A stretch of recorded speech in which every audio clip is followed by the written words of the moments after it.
What is up, everybody? Thanks so much for clicking on the podcast. We're so glad that you did. We hope you've enjoyed the last few weeks. It's been Kristen and I discussing some of the movies that have been coming out and kind of dialing in on that.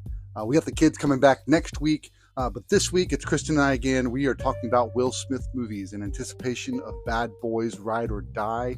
And we get into all of it.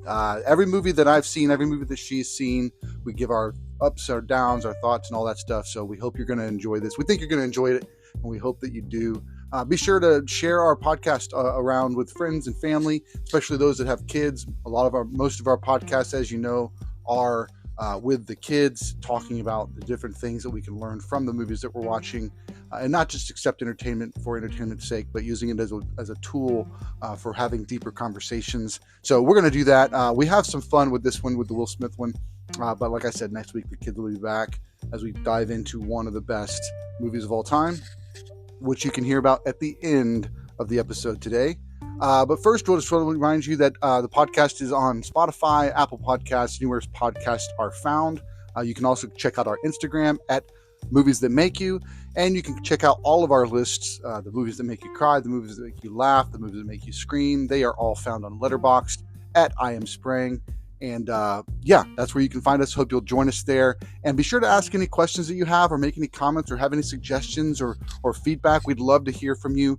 Again, thanks for listening. And without further ado, let's jump to the episode.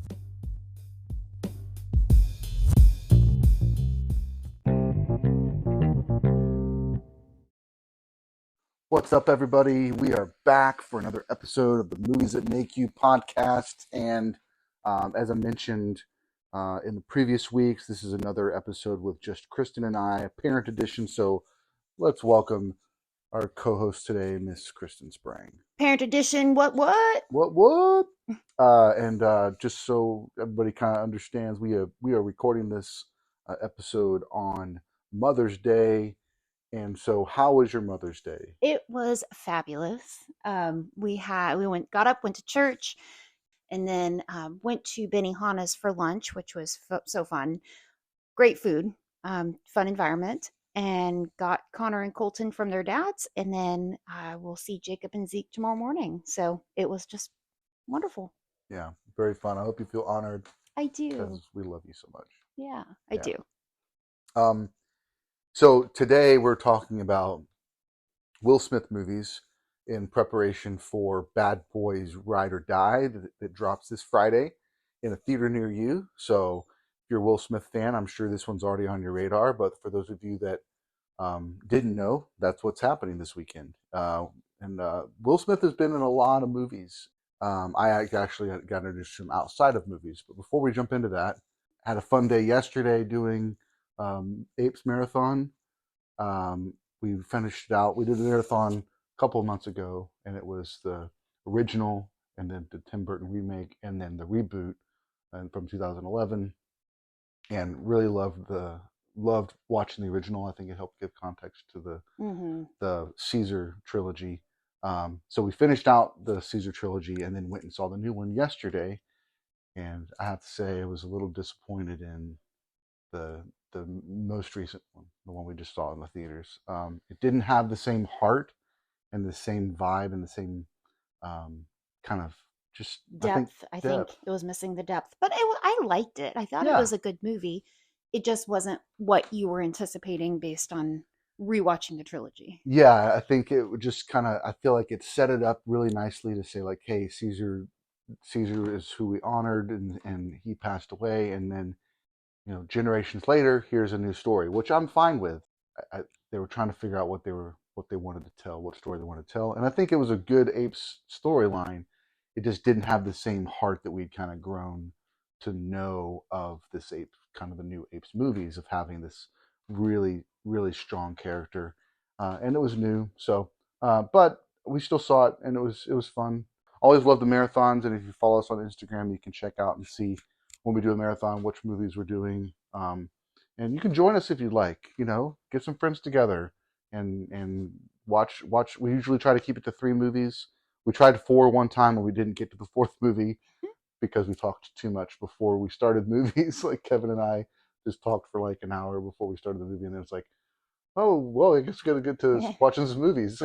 But we go all out, themed food, drinks, all the things. So it's Yeah, fun. Well, oh, you know what? You should post the upcoming movie yeah, I'll do marathons that. so that People folks can can know. jump in and Yeah, collaborate. yeah, I'll do that. We did some fun things. I'll post about it this week so you can know kind of what's happening, what we did. That'll be fun.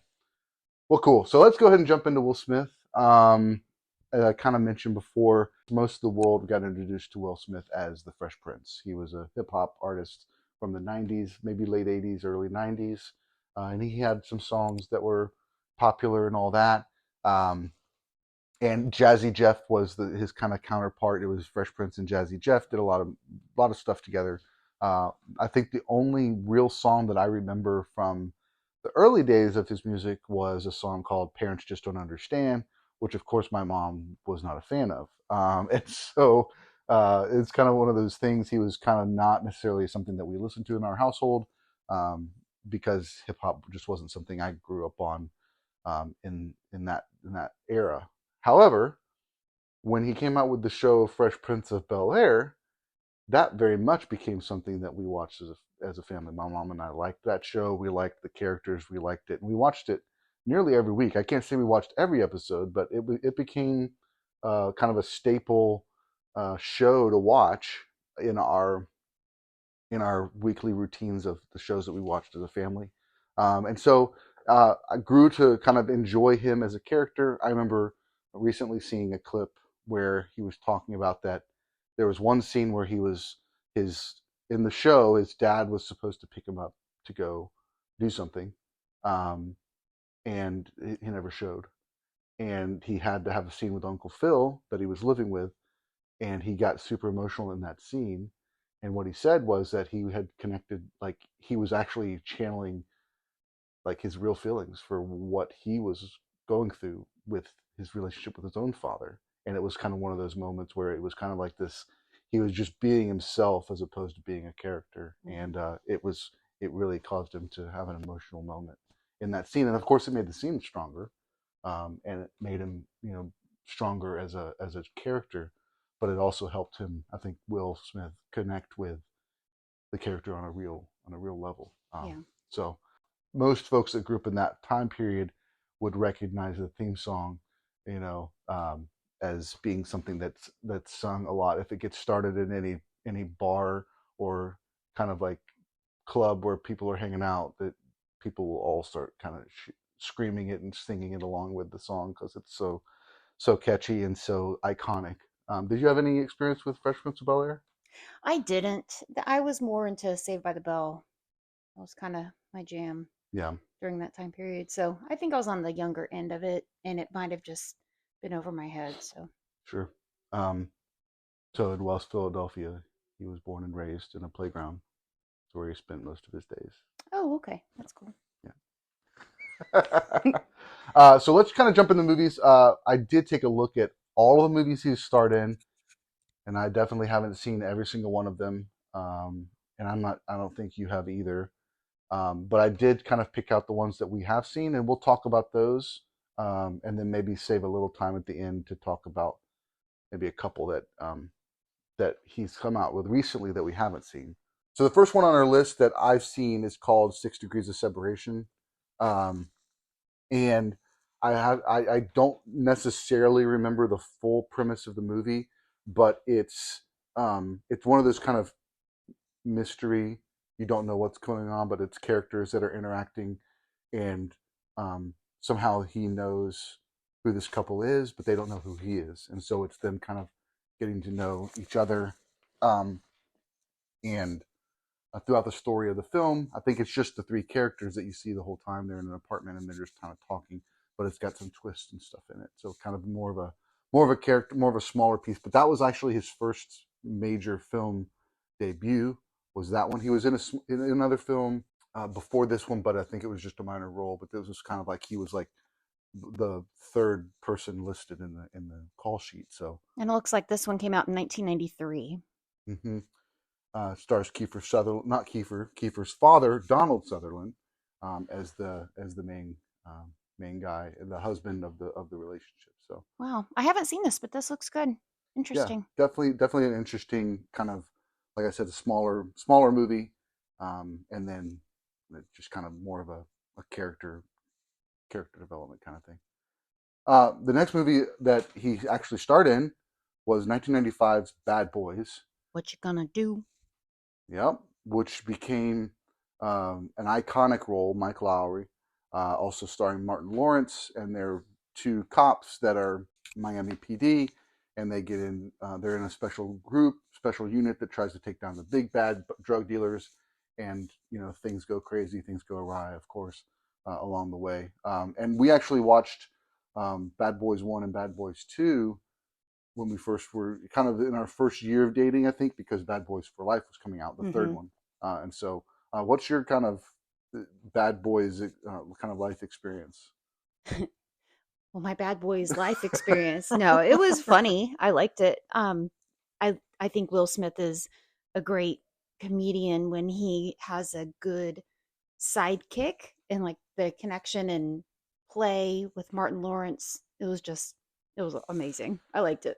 And this is directed by Michael Bay, and Michael Bay is known for being like those big epic films. Like he did all the Transformers films, except for the most recent one, Bumblebee, and then the next one. But he, big action sequences, Mm. Gone in 60 Seconds, Okay. but also that kind of swooping circular shot that Oh kind of goes yeah. around the characters as they're standing up. I mean, that's one of the main visually. That's what I remember about Bad Boys. Definitely one of those action directors that's a lot of fun to watch. Sometimes he doesn't have they aren't great stories or they're not great deliverance on the characters and stuff, but they're always beautiful to look at. And the funny parts are funny. The Yeah, jokes are hilarious. yeah, for The sure. story may be weak, but it's good just for the humor. Yeah, exactly. The next one on the list is Independence Day, and this was definitely one that was on my list. How about you?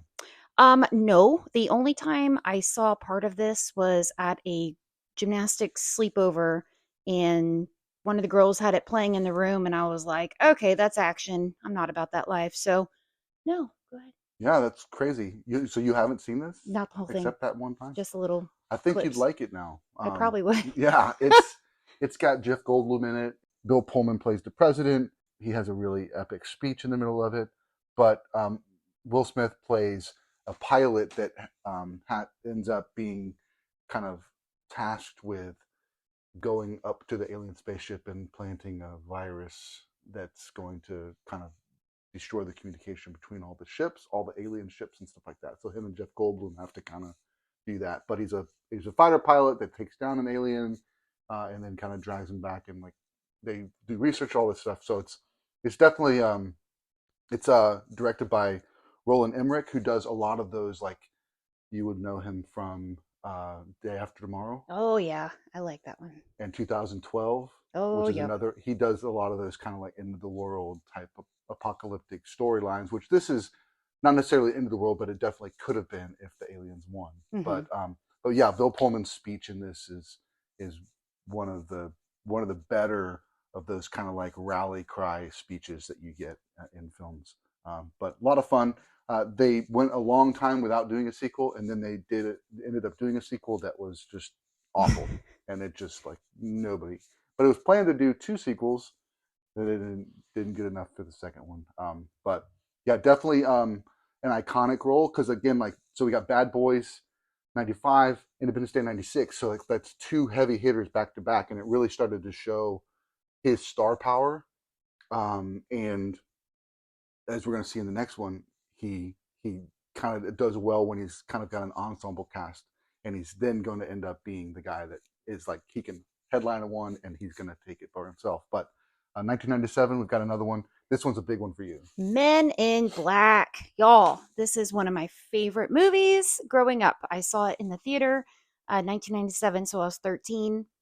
I just remember it was different for me for the fact that there were aliens. All right. So I like things that are real. This is definitely not real, but it was hilarious. And the Tommy Lee Jones, the other character, he was just such a good co-star with Will Smith. And I felt like their characters together just was super heartfelt in a few of the scenes. Mm-hmm. Um, they're protecting the Earth from aliens living among us, and it's to protect us humans from not knowing. Mm-hmm.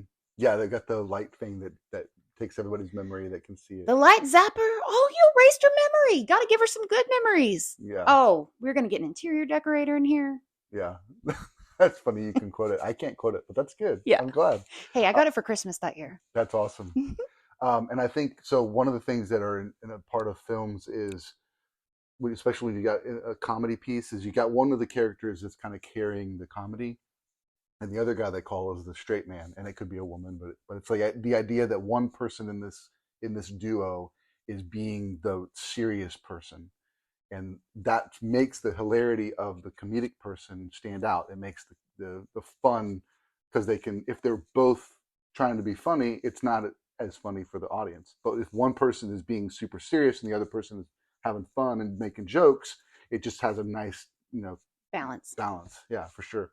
I will say, Linda Fiorentino was one of my childhood crushes. I'd seen her in, like, kind of advertised in some movie, and so when I saw her in this one, I was like, oh yeah, she's cute or whatever. But I was what, 97, so I was 17. I was kind of, high school age, but and then another one of the actors in is Vincent D'Onofrio. Um, I really saw him more in the Criminal Minds, Law and Order Criminal Minds show. But then he was also in that movie The Cell, where Jennifer Lopez Oh, has to yes. kind of go into his mind and stuff. So really, really cool there. But yeah, another one of the actors I like for sure. So the next one is another film where he's kind of co-leading with another actor, Gene Hackman. It's called Enemy of the State, directed by Tony Scott, which is brother of Ridley Scott. Ridley Scott did Alien and other films among those, but kind of a famous family of directors. And it's a mystery. It's a one of those kind of government conspiracy films where he figures out some information about the government, and now the government's after him to shut him up, to kill him, to do something. Gene Hackman also knows this secret, and so they're working together to try to expose this bad organization within the government to keep things moving.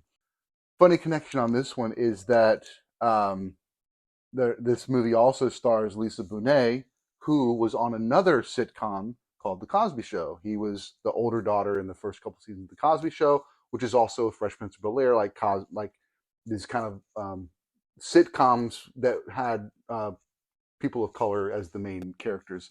So I think that's a cool thing. Like, I grew up watching The Cosby Show. There was another one that starred Lisa Bonet where she was in college, and I'm having a brain fart for that. But again, there's like those shows that I watched growing up, and so it's fun to see her pop up every now and then. She's not in very many movies anymore, or TV for that matter, but she pops up every now and then. Gene Hackman, I knew as a kid from he played Lex Luthor in the Christopher Reeve Superman movies, and he's done it a lot of other movies as well. He was also in that movie that we went and saw that was the secret movie that we didn't know what we were watching. Oh, And yes. Oh, yes. The secret scary film. Kristen, come with me. It's going to be fun. yeah, and it was a blast. It And was he something. played the owner of a meat packing place that they were packing human bodies into the meat. Mm-hmm. Yeah, so but Good he times. was the main star. Like, he was the big Hollywood star that for some reason this little B horror movie got him to do the film. So just kind of crazy. I have to tell a story before we get to this. Okay. My favorite movie of all time is The Matrix. The Matrix. Yes, and the Wachowskis had pursued Will Smith to play Neo. Oh. And we all know what happened with The Matrix. It blew up. People went crazy for it. It's just bonkers. And it's still to this day one of the most beloved films. Even if people don't like all the films, they know The Matrix is the bomb and it's the best. And Keanu Reeves' career, like, as an action star, is still like John Wick, is sustained because he did such a good job with The Matrix. Will Smith turned it down to do another film that's next on our list called Wild Wild West. I did not see this, but I heard it was a flop. And I, only from looking at the cover, can imagine why. Like, It was a flop for sure. It has Kevin Kline in it as another cowboy type situation. I think he had maybe more technology and stuff, and but it was Wild. I think it was a like a reimagining of an old TV show. I think Wild Wild West was an old TV show that they were trying to make into this big epic sci-fi Wild West kind of thing, similar to Men in Black, where it's like this kind of like futuristic technology in this kind of old world. Had Selma Hayek in it as well. But yeah, it was not great. It had another funny story about it. So I think it was director or maybe it was producer. Producer was also the producer of a movie that was going to be Nicolas Cage playing Superman. Tim Burton was set to direct it, and the producer was like had Kevin Smith, who's from Clerks. Oh, And yes. so he did. So this producer said, "I don't care what you do with the script, but he has to fight a huge spider at the end." Right? So that's what Superman should fight, is a huge spider at the end. That Okay. makes Yeah, sense. that totally. No, yeah, bonkers. So they didn't make that movie, but at the end of Wild Wild West, which this guy's a producer on, guess what he fought? Large A spider. huge spider. Yeah, a huge mechanical spider. So whatever reason, this guy was really fascinated with that. But unfortunately for Will Smith, he didn't get to ride the Matrix train. And this, I wouldn't say that this movie really dampened his popularity, but it definitely was a smudge on his record, because it wasn't great. Cool. So the next movie that I've seen on the list is called Legend of Bagger Vance. Stars Matt Damon as a golfer that's getting these kind of private lessons or these private talks from this guy, Will Smith's character, Bagger Vance. And it's basically kind of following him as he's doing this final tournament or whatever. Robert Redford directed it. Robert Redford, Hollywood icon. And this was, I think, one of his first directorial outings. But also has Charlize Theron in it as well as the love interest, and pretty good movie. I think I've got it rated like 3 stars, 3.5 stars. I think for myself. But it's one of those kind of sports stories, golfing sports stories that can sometimes hit, if it's done well. Kind of like when we watched the horse movie. Oh, yes. Seabiscuit. Seabiscuit. It's kind of like that idea, or that kind of, it's like sports something that's got to rise up and win, and all that stuff. And but yeah, I have not seen this one, but just reading the description, I mean, I think I'd be down to watch it. I like those, even if it's not gymnastics. I like good old sports stories, yeah, they a league of their own. yeah, for sure. And Yeah. they have an era about them because it's you're rooting for something, and it's very clear who you're supposed to root for, and it's very clear what their goal is, and so and when they accomplish it, you feel good. You feel Yeah. good, and the story just kind of makes you feel good inside. So, speaking of sports stories, the next one that we have, Will Smith movies, Ali. And this came out in 2001, directed by Michael Mann. Michael Mann also directed a lot of movies, but one of his most famous ones is called Heat, with Robert De Niro and Al Pacino. He plays Muhammad Ali, and it basically does go through his entire career. And I know this isn't one that you've seen either. No, but I do want to. We've already talked about that one. Yeah, Yeah, I'd love to see it. He does such a really good job with this story, and it dives into some difficult topics and stuff. But he does an incredible job with it. I can't remember if he got nominated for an Oscar for that or not, but definitely can kind of see that as it's that level of movie. It's in that realm. So Nice. Looking forward to it. So next on the list, we have Men in Black 2, released in 2002. I did not enjoy this one as much as the first one. I felt like they were trying to kind of hit the same feel as the first one, and they just didn't. Some of the characters, I mean, they're all extra, so that's not unnormal, but some of the previous same characters are cast, but anyways, yeah, didn't love it. I honestly can't tell you anything about this one, but I think it's because it's the same as you. Like it was kind of a repeat of the same without kind of the same something, whatever that thing is that like attracted us to the first one. It just was kind of more of a blah, like a, oh, all right, that was fine, but not great and not something that we'll never necessarily watch again on repeat. Yeah. But I think the Men in Black films are definitely something that we'll introduce to the boys. I think they'd get a kick out of them. Oh, totally. And when we went to Disney World, we did the Men in Black ride too, Yeah. which was kind of fun.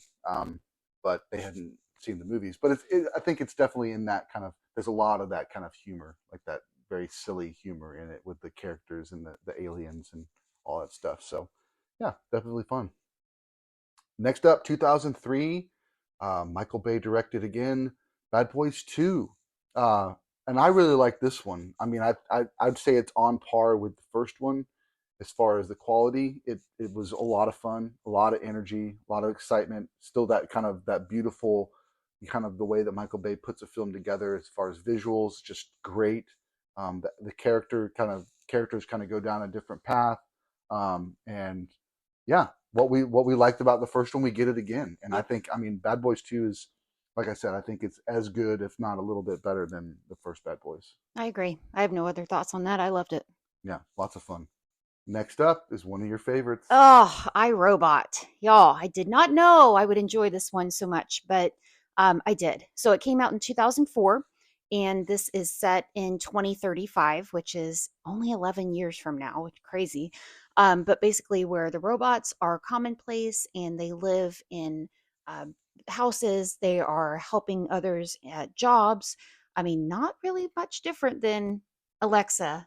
And I'm not talking to you, Alexa, but just all of the technology that we have these days. So what I really enjoyed about this one was the three laws that the robotics have to abide by and how they started to evolve, and how Will Smith he noticed it and he was skeptical, but trying to navigate through it and the revolution. It was really good. Yeah, what's really interesting, we talked about the Matrix earlier, and this really like feels like you could kind of plug this in to like the original, like where the Matrix came from, because in the Matrix history there was a point where robots and robots were doing all the work for humans, and they were building and housework and all that stuff, and then one robot killed their like owner, and that became a huge deal, of course, and then tried as a human, or tried, and it's like, should he be killed or should he be put down, or like all this stuff, and then the robots kind of rallied around each other and rose up, and like ended up being a war. Like that's what ended up like kind of the history of the Matrix, and it's very much like this could fit into that world, because Mhm. it's just kind of the skepticism of like, can we really trust these robots? Do they have our best interest at heart?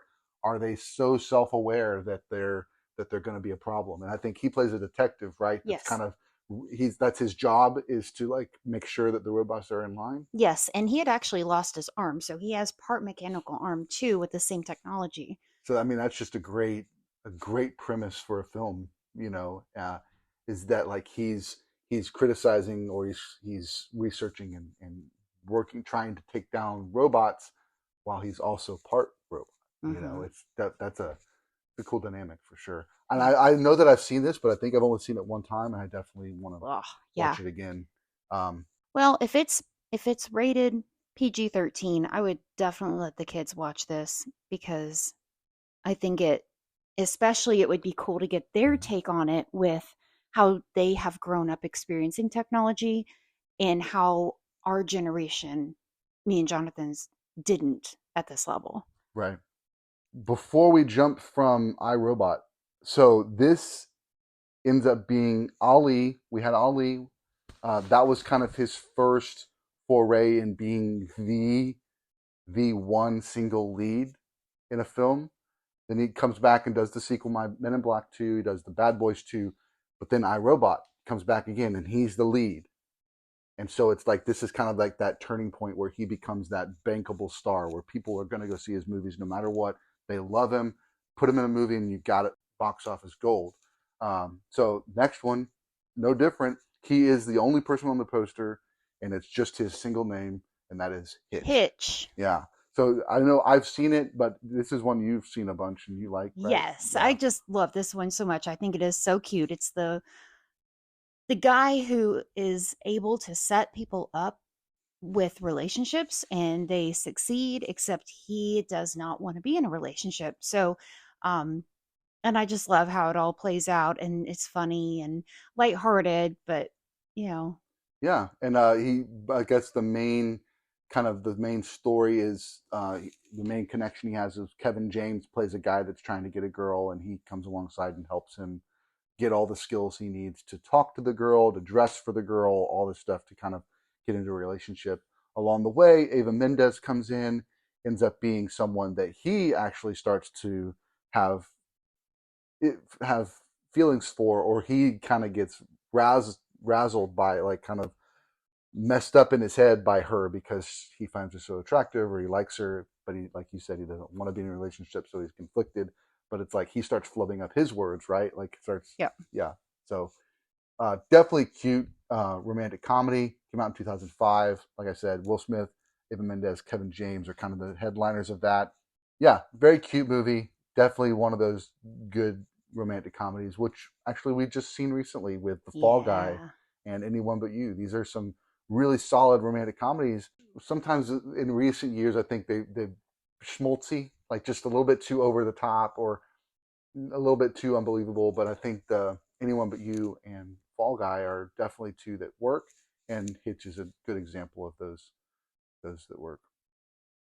Next up, we've got another film where he's the lead, and he actually introduces the world to his son, Jaden Smith, and they play a father and son. It's called The Pursuit of Happiness, and it's basically a guy. I think it's based off a true story, but maybe not. It doesn't say that here, but it's the story of a struggling salesman takes custody of his son, um, but then it ends up being where he ends up becoming unemployed, and so he's living on the street and he's spending time trying to figure out trying to how can he get a job, how can he make a living for him and his son. Super moving, super emotional, very touching film. Definitely would give it 4 out of 5 stars. And it's just kind of shows you the depth of his characters. If we kind of look at the films that he's done before, Ali definitely showed another side of Will Smith.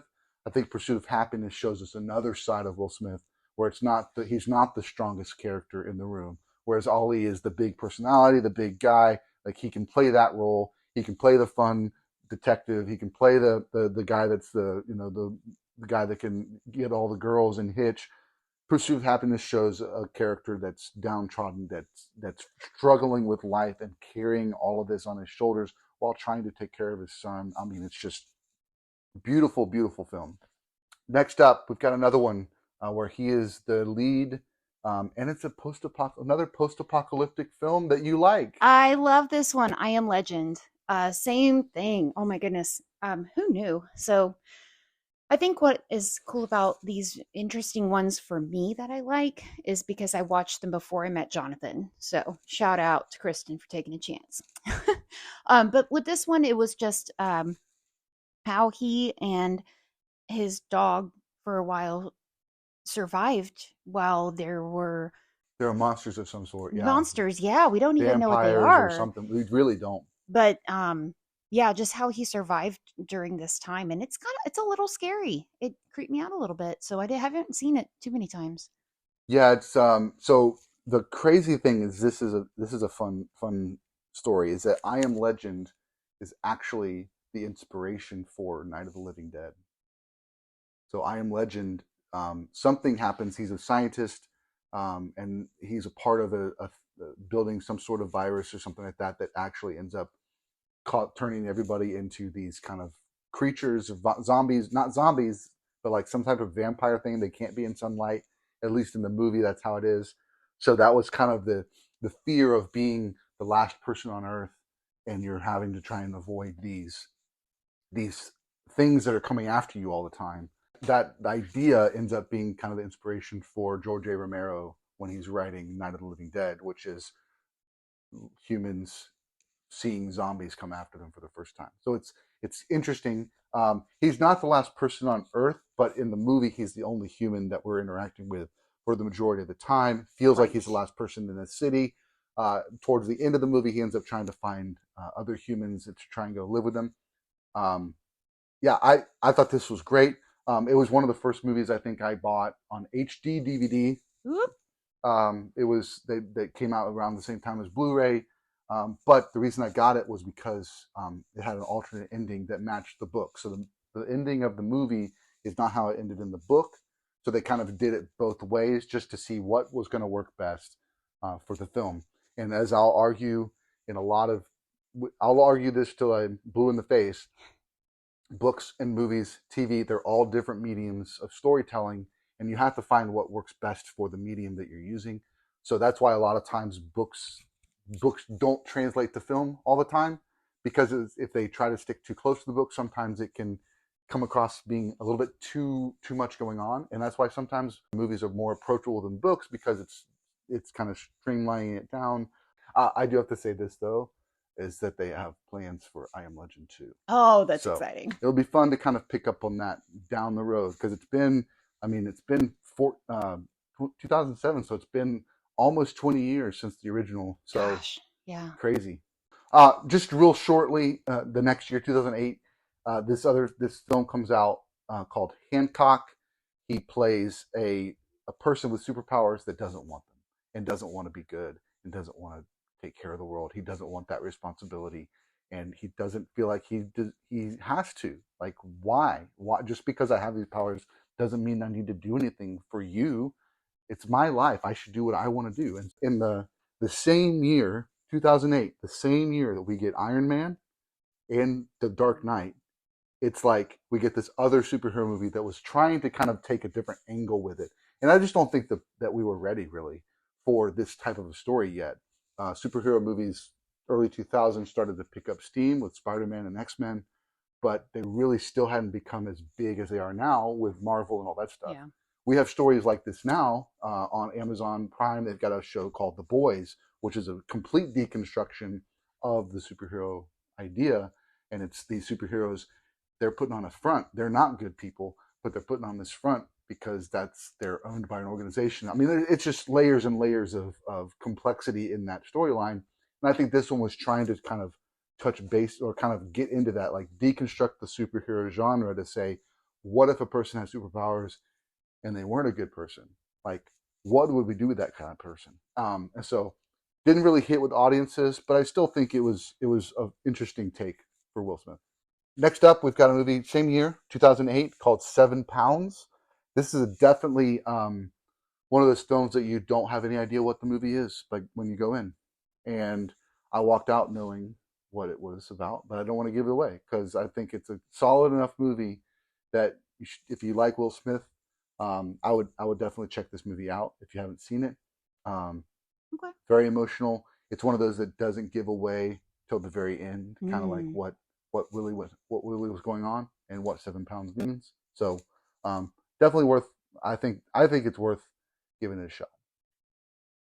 Next up, we've got another sequel to Men in Black, Men in Black 3. Kristen, Again, I did see it. It wasn't great. I just, and it could just be me holding on to that first one, hoping they all live up to it. But I think the one thing I did want to point out about this one is that Josh Brolin plays, so he goes back in time. Will Smith's character goes back in time and meets Agent K, which is Tommy Lee Jones' character when he's younger. And you would think that they would know this or that they would have this conversation beforehand, but Tommy Lee Jones had no idea that Josh Brolin was going to do a Tommy Lee Jones impression the whole time.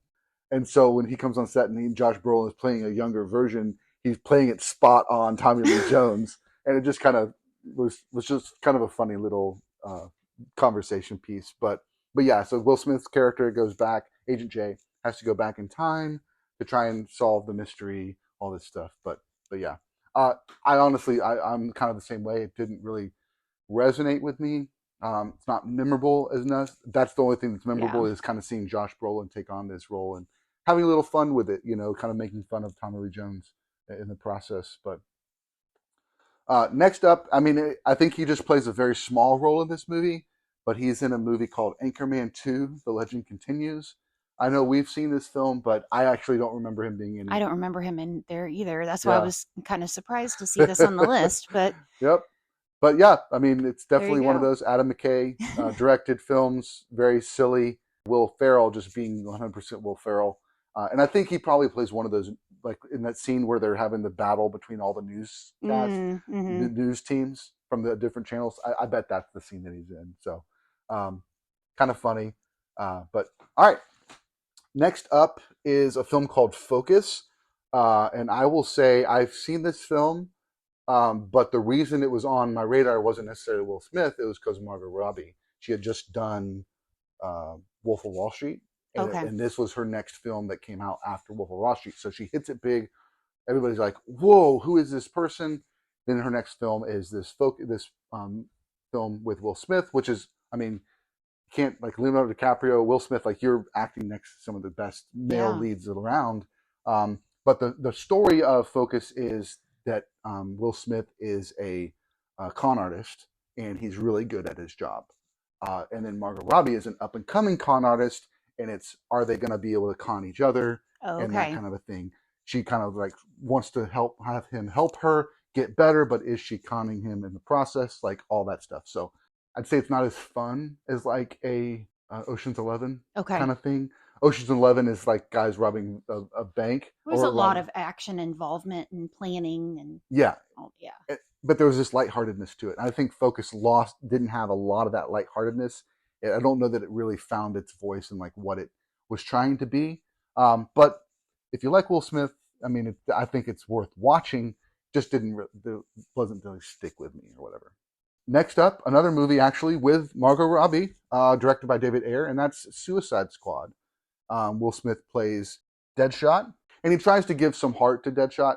In the comics, Deadshot is just a guy that's really good at shooting, and he never misses, kind of a thing.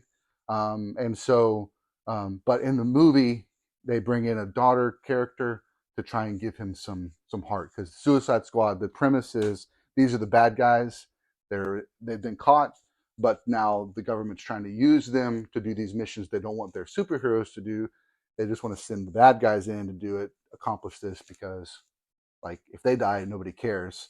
But if they don't do what we say, then we're gonna kill them ourselves. We'll like blow up their heads. So, you know, kind of like the the opposite of the Avengers, right? It's like, but yeah. Anyway, it didn't do well in the theaters. I think there's a lot of controversy on why that did, but I enjoyed Will Smith in this role. I enjoyed the movie for what it was, and I thought Will Smith did a great job alongside Jared Leto's Joker and Margot Robbie's Harley Quinn.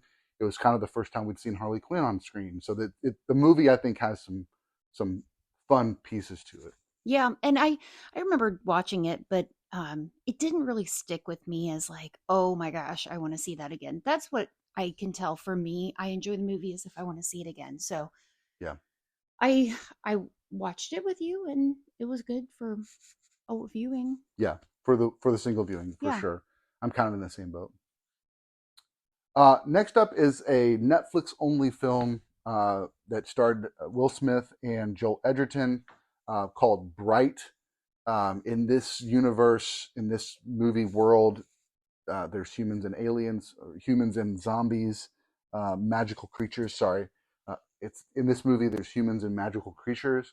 Joel Edgerton plays this one of these magical creatures, and they're partners on a cop squad.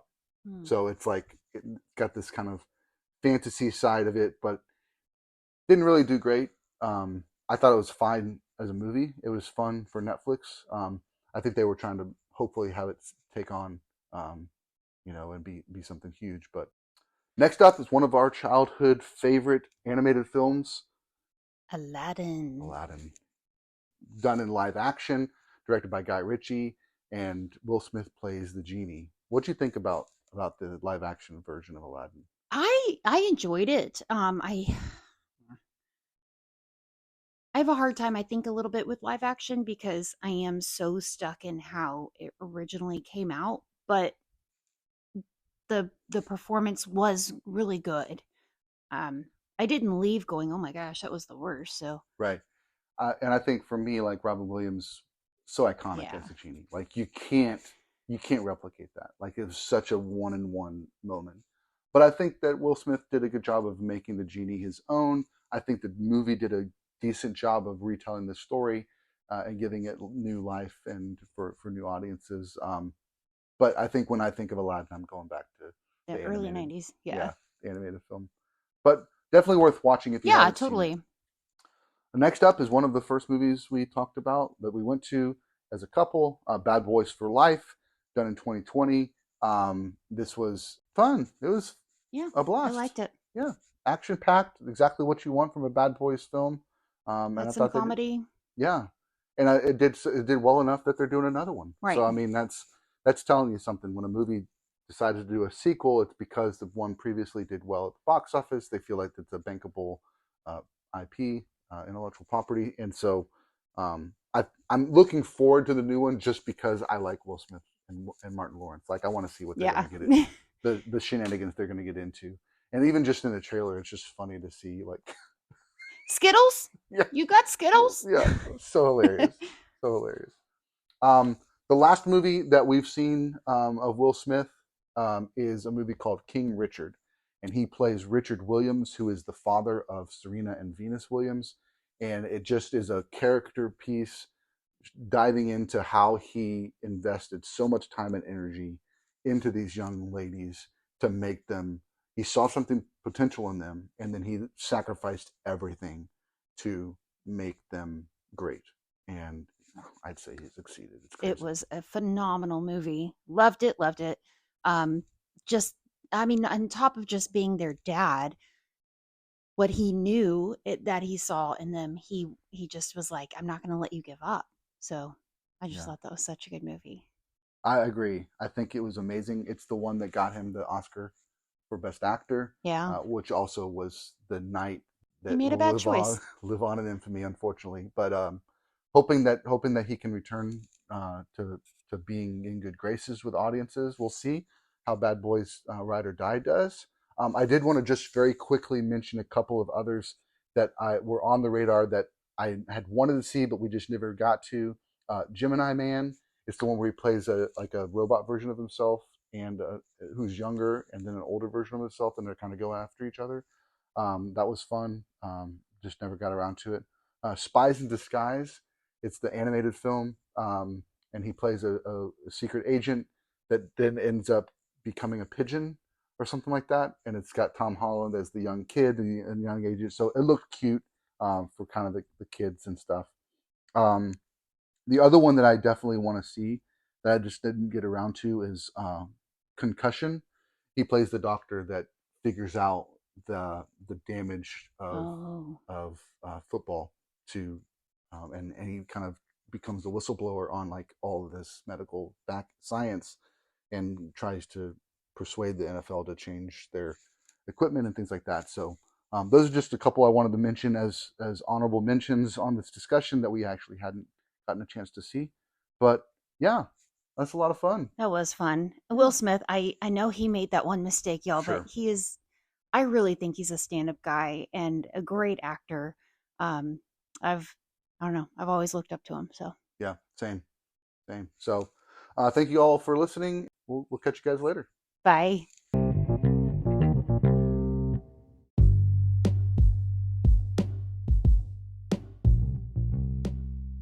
Thanks so much for listening, and we hope that you enjoyed that conversation. He has such a great catalog of movies, and we really do hope that he can kind of recover from the debacle that I would say the debacle that was the Oscars of 2023. I think it was just a low point for him, but hopefully he's gonna make his way back. And he's a great actor, fun actor, always does some great movies. So hopeful for him for this movie. Go see it this weekend. Bad Boys Ride or Die. It looks really fun, and I know we're going to be there. All right. So, as I promised, next week we're going to be talking about one of the greatest children's movies of all time. I would say even one of the greatest films of all time, and that is Inside Out. And we have we dove into these emotions in this episode. It's probably one of our deepest episodes we've ever gone. We talked through all of our core memories. We talk through each emotion and how we have examples from our lives of each emotion with each of the kids. And they really jumped in. They really dove in head first and were really open and honest. And man, what a great conversation. This is one, if you have not listened to this with your kids at all, if you haven't listened to the podcast with your kids, I would highly suggest you listen to this one and let it be a jumping off point for you to learn from them what it is that they find that makes them who they are and maybe where that began. So great conversation next week. The week following that, we've got Father's Day, and that's going to be my favorite movies of all time. I do my top 5 with the boys like we did with Kristen with the Mother's Day episode. The week following that, we've got another deep one for you based on Quiet Place Part 1 and 2 in anticipation of Quiet Place Day 1. And this is another one. I don't want to give it away, but we dive into some deep conversation about this film, about the things that it brings up in the film, about relationships and how we can trust and how we love and all those things. So lots of fun there. So we hope that you'll join us for that in anticipation of, like I said, Quiet Place Day 1. It's a fun summer. We've already kicked it off. Hope you guys are having a great one. Until next time, keep watching movies.